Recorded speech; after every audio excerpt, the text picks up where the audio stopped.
So Instagram లో ఒక ఇద్దరు అంత ఏజ్ కూడా కాదు, వాళ్ళిద్దరు ఒక ప్రైవేట్ వీడియో ఒకటి చేసేసి రిలీజ్ చేస్తారు. సో ఇప్పుడేమో దాని గురించి మళ్ళీ అలా చేయొద్దు, వైరల్ చేయొద్దు అన్నారు. ఎందుకు రిలీజ్ చేయాలి, అసలు అవసరం అంటారా ఇలాంటి చేయాల్సిన అవసరం? సమాజం ఏ రకంగా అయిపోయిందంటే సంస్కారం లేకుండా బతికేస్తున్నారు. అసలు ఎలాంటి అవేర్నెస్ లేకుండా ఎలా పడితే అలా వీడియోలు పోస్ట్ చేశారు. సమాజాన్ని విచ్ఛిన్నం చేసేయడానికి ప్రయత్నం చేయడమే తప్ప అసలు ఆలోచన లేదు. ప్రతి క్రైమ్ పట్ల కూడా అవేర్నెస్ రావాలి ప్రతి ఒక్కరికి కూడా. ఏ క్రైమ్ అయినా చేస్తున్నప్పుడు ఇప్పుడున్న యువతకి తెలుగుతో కూడా ఏదో పని చేసేయడం, తర్వాత గోరుని ఆడడం.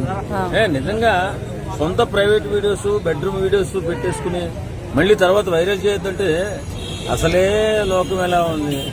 తెలుగు తక్కువతనంగా వీళ్ళు ఇష్టానుసారంగా చేసుకుంటే వాళ్ళ జీవితాలు రోడ్డు పడతాయి తప్ప ఇంకోటి కాదు. ఏదేమైనా వాళ్ళు చేసింది 100% తప్పు. ఆ తప్పును సర్దిద్దుకోవడానికి ప్రయత్నం చేసినప్పుడు కొంచెం సహకరిస్తే బాగుంటుంది ఎవరైనా కానీ. నిజంగా అసలు ఆలోచన లేకుండా ఇలాంటి వీడియోస్ పెడితే రేపు యువత బాగా అట్రాక్ట్ అయిపోయింది వాళ్ళ ఫోన్లు కానీ, యూట్యూబ్లకు కానీ, ఇన్స్టాగ్రామ్లకు కానీ. కాబట్టి సమాజంలో ఈ చెడు ప్రభావాలు ఎక్కువగా ప్రబలి కుర్రోళ్లు యువత పాడయ్యే మార్గాలు ఎక్కువగా కనపడుతున్నాయి. ఇది మారాలా? పోలీస్ డిపార్ట్మెంట్ ఖచ్చితంగా దీనిపైన చర్యలు తీసుకోవాలి. యాక్చువల్లీ వీడియో బయటకు వచ్చాక షేర్ చేసే వాళ్ళు కూడా ఎక్కువ అయిపోయారు. వాళ్ళ మీద కూడా ఎలాంటి యాక్షన్ తీసుకోవాలంటారు? ఖచ్చితంగా ఎవరైనా ఒక చెడు భావాన్ని కలిగించేటటువంటి వీడియో కానీ, ప్రజల్లో చెడు ఉద్దేశాలు ప్రబలే వీడియో కానీ పోస్ట్ చేసినట్లయితే ఖచ్చితంగా ఆ వ్యక్తులు కూడా నేరస్తులుగా పరిగణించబడి పోలీసు వారు చర్య తీసుకోవాలా. ఎందుకంటే ఇప్పుడు సమాజం ఎటు వెళ్లిపోతుందో, మానవ సంబంధాలన్నీ విచ్ఛిన్నం అయిపోతున్నాయి. సరైన పెంపకంలో లేక తల్లిదండ్రులు వారిని అదుపు ఆజ్ఞల్లో పెంచక ఇష్టానుసారం పెంచేసి ఫ్రీడమ్ అనేటటువంటి ఆలోచనలకు పిల్లలు వెళ్లిపోయి వేళ ఏ రకంగా అయిపోయిందంటే కొన్ని పాశ్చాత్య దేశాలకి మనకి పెద్దగా తేడా లేకుండా అయిపోతుంది. ఈ సాంప్రదాయం మనకు మంచిది కాదు. ఎందుకంటే మన సనాతన సాంప్రదాయం ఎన్నో విధాలైనటువంటి కట్టుబాట్లతో మన ఇండియా జీవనాలు సాగిస్తూ ఉంటారు. అన్ని కూడా భద్రంగా చూసుకుంటూ ఉంటారు. మనం ఎంతో గౌరవంగా ప్రపంచ దేశాలు ఈవేళ మన ఇండియాను చూసి గర్వపడుతున్నాయి.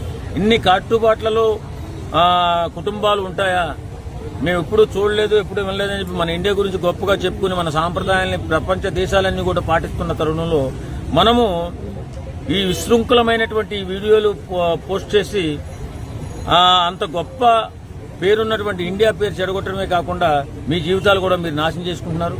పొరపాటును కూడా ఎవరు కూడా ఇలాంటి దుశ్చర్యలకు పాల్పడకండి, మీ జీవితాలను నాశనం చేసుకోకండి. వీరిపైన ఖచ్చితంగా పోలీసు వారు చర్యలు తీసుకోవాలి. సో ఫైనల్ గా అలాంటి ప్రైవేట్ వీడియోస్ కనుక చేసే వాళ్ళకి ఏం చెప్తారు మీరు సోషల్ మీడియాలో?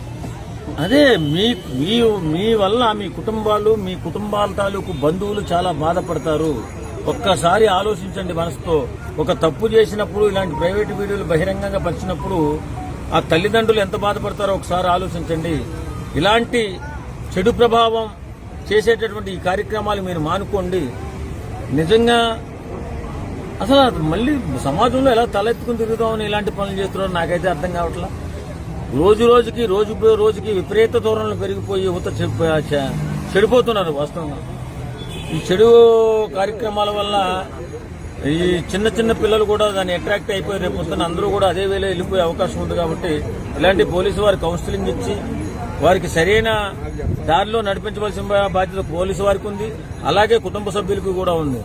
ఇలా కాకుండా ఇలాగే చేస్తూ పోతూ ఉంటే వారి తల్లిదండ్రులపై కూడా చర్యలు తీసుకునే అవకాశం ఉంటుంది. కాబట్టి జాగ్రత్తగా మీ బిడ్డలు ఏం చేస్తున్నారు, ఏం చూస్తున్నారు, మీరు బిడ్డలు ఏం చేస్తున్నారు, ఏం చూస్తున్నారని చెప్పి తల్లిదండ్రులు కూడా ఒక కంట కనిపెడుతూ జాగ్రత్తగా వాళ్ళు ప్రయోజకులయ్యే విధంగా మీరు ప్రయత్నం చేయాలి తప్ప విచ్చలవిడితనానికి వాళ్ళకి అలవాటు చేసి మా వాళ్ళకి మేము ఇచ్చినట్టు ఫ్రీడమ్ ఎవరు